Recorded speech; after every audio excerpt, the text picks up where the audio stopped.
আপনি নিজেই অবাক হবেন এত কম সময়ে এত সুন্দর একটা রেসিপি তৈরি করা যায়, যেটা কিনা আপনার পরিবারের সবাই খুবই পছন্দ করবে। রুটি, পরোটা, পোলাও, খিচুড়ি অথবা সাদা ভাতের সাথে এই ডিমের রেসিপিটা একদম জমে যাবে। তাহলে কথা না বাড়িয়ে চলুন শুরু করা যায়। প্রথমে আমি নিয়ে নিয়েছি ছোট ছোট কয়েকটা রসুনটাকে আমি এরকম পেস্ট করে নিয়েছি। তার ভেতরে দিয়ে দিলাম আমি কোয়ার্টার চামচের মতন হলুদের গুঁড়া। হলুদটাকে খুব ভালোভাবে রসুনের পেস্টটার সাথে মিক্স করে নিয়েছি। এটা আমাদের পরবর্তীতে কাজে লাগবে, এই এতটুকু পরিমাণই কাজে লাগবে।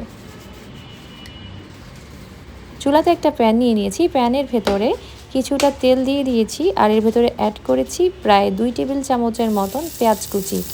পেঁয়াজটাকে হালকা একটু ভেজে নিয়ে এর ভেতরে একটার মতন শুকনো মরিচ আমি এরকম ছেড়ে দিয়ে দিয়েছি। এখানে আপনারা শুকনো মরিচের পরিবর্তে কাঁচা মরিচটাও ব্যবহার করতে পারবেন। তারপর হালকা যখন একটু ভাজা হয়েছে এর ভেতরে অ্যাড করছি আদা পেস্ট, সামান্য একটু 1 চিমটির মতন। এই আদা পেস্টটাকে একটু তেলে ভেজে নিচ্ছি যাতে করে এর এক্সট্রা একটা গন্ধ সেটা না থাকে।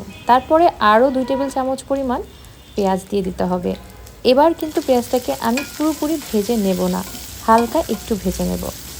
পেঁয়াজটাকে হালকা ভেজে নিয়ে তারপর পেঁয়াজটাকে এরকম করে ছড়িয়ে দিতে হবে। চুলার আঁচটা কিন্তু মিডিয়াম টু একদম লোয়ে থাকবে। লো ফ্লেমে যদি এই রান্নাটা করতে পারেন, রান্নাটা কিন্তু খুব দারুণ হবে। তারপর দুটোর মতন ডিম আমি এভাবে ছেড়ে দিয়েছি। বন্ধুরা দেখতে পাচ্ছেন, আপনারা চাইলে 2-এর অধিকও ডিম এখানে ব্যবহার করতে পারেন। এই রেসিপিটার মেইন রহস্যটা কিন্তু আপনাদেরকে প্রথমেই দেখিয়ে দিয়েছিলাম। পেঁয়াজের যে একটা ক্রিস্পিনেস আর হচ্ছে রসুন বাটা আর হলুদের গুঁড়ার কম্বিনেশন ইউজ করা হয়, যার কারণে এই রেসিপিটা খেতে দুর্দান্ত লাগে।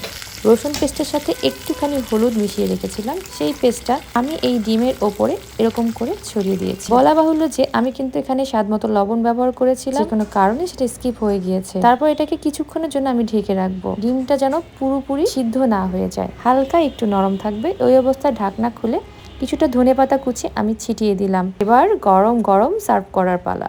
রুটি, পরোটা, লুচি, খিচুড়ি এবং পোলাও অথবা গরম গরম ভাতের সাথে এই নাস্তাটা কিন্তু একদম জমে যায়।